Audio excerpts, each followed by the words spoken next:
Bagi Anda yang berkecimpung di bidang ISO, baik itu yang hubungannya dengan quality, food safety, environment, maupun occupational health and safety, tentu tidak asing lagi dengan istilah risk assessment.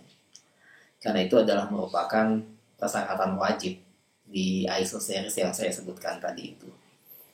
Nah, permasalahannya adalah tidak semua orang paham apa itu risk, apa itu resiko. Dan yang lebih parah lagi adalah tidak semua orang bisa membedakan antara risk dengan problem, antara resiko dengan masalah. Padahal kesalahan kita dalam mengidentifikasi risk itu bisa berakibat fatal. Karena kesalahan tersebut akan membuat kita salah dalam menentukan risk response plan. Akibatnya apa? Akibatnya objektif organisasi kita menjadi tidak tercapai karena kesalahan kita dalam mengidentifikasi risk.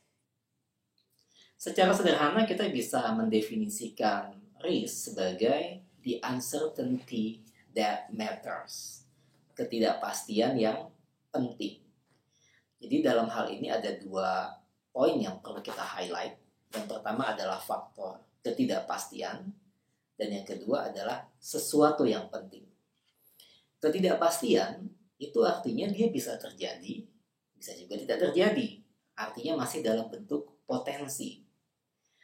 Sementara sesuatu yang penting itu artinya apa? Ketidakpastian tadi itu memiliki impact langsung terhadap pencapaian objektif.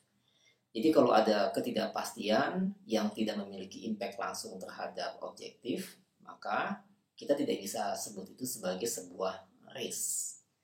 Jadi ingat ya, risk adalah ketidakpastian yang mempengaruhi pencapaian objektif. Perbedaan antara risk dengan problem adalah, pertama, kalau risk dia adalah sesuatu yang belum terjadi. Jadi bisa terjadi, bisa juga tidak. Masih merupakan sebuah potensi. Sementara problem, dia adalah sesuatu yang sudah terjadi, sudah merupakan fakta. Nah, yang kedua, dari sisi probability. Risk, karena dia masih merupakan sebuah potensi, kita perlu melakukan probability assessment untuk menilai seberapa besar peluang terjadinya risiko tersebut. Sementara problem, tidak perlu kita melakukan probability assessment karena memang sudah terjadi. Nah, yang ketiga, dari sisi response plan. Untuk risk, kita melakukan response plan-nya bisa sekarang, bisa nanti, atau bahkan tidak perlu melakukan respon sama sekali. Itu semua tergantung dari probability dan impact yang dihasilkan dari sebuah risk. Sementara problem, karena dia merupakan sesuatu yang sudah ada, dan kalau tidak segera dilakukan akan mempengaruhi pencapaian objektif, maka sebagian besar respon terhadap problem harus dilakukan sekarang juga.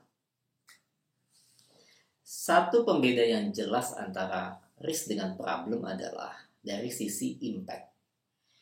Kalau untuk problem, jelas dia merupakan sesuatu yang memiliki negative impact, sesuatu yang merugikan. Sementara risk, dia bisa dalam bentuk negative impact maupun positive impact. Negative impact, kita kenal dia dalam bentuk threat. Sementara positive impact, kita mengenal dia dalam bentuk opportunity. Threat adalah ancaman, opportunity adalah peluang. Oke, sebagai contoh, andaikan Anda bekerja di departemen produksi, Anda memiliki operator yang terbatas, namun harus menghandle order yang begitu banyak.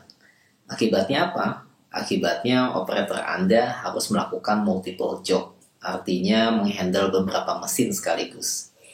Nah, dalam kondisi kayak gini, biasanya mereka akan lebih mudah kelelahan.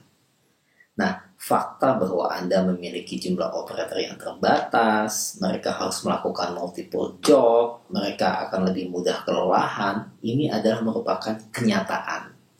Ini adalah merupakan problem, bukan resiko. Kenapa? Karena ini adalah sesuatu yang sedang kita hadapi sekarang. Nah, resiko dari problem ini adalah ada kemungkinan operator Anda resign. Kenapa resign saya katakan sebagai sebuah risiko? Karena itu masih berupa kemungkinan. Bisa terjadi, bisa juga tidak. Dan kemungkinan ini adalah merupakan kemungkinan yang penting. Artinya apa? Dia akan memiliki dampak langsung terhadap pencapaian objektif departemen Anda. Yaitu apa? Produktivitas. Kan sangat logik ya. Kalau operator resign, tentu saja produktivitas departemen Anda akan berkurang. Akibatnya apa? Target yang sudah dibebankan ke departemen Anda tidak akan tercapai. Karena itu kita bisa bilang karyawan yang resign itu adalah merupakan risk dari problem yang Anda miliki tadi itu. Setelah mendengarkan penjelasan saya tadi, saya harap Anda sekarang sudah memahami definisi dari risk. Dan yang paling penting, Anda sudah bisa membedakan antara risk dengan problem. Di video berikutnya, saya akan menjelaskan bagaimana kita melakukan respon plan terhadap opportunity maupun threat.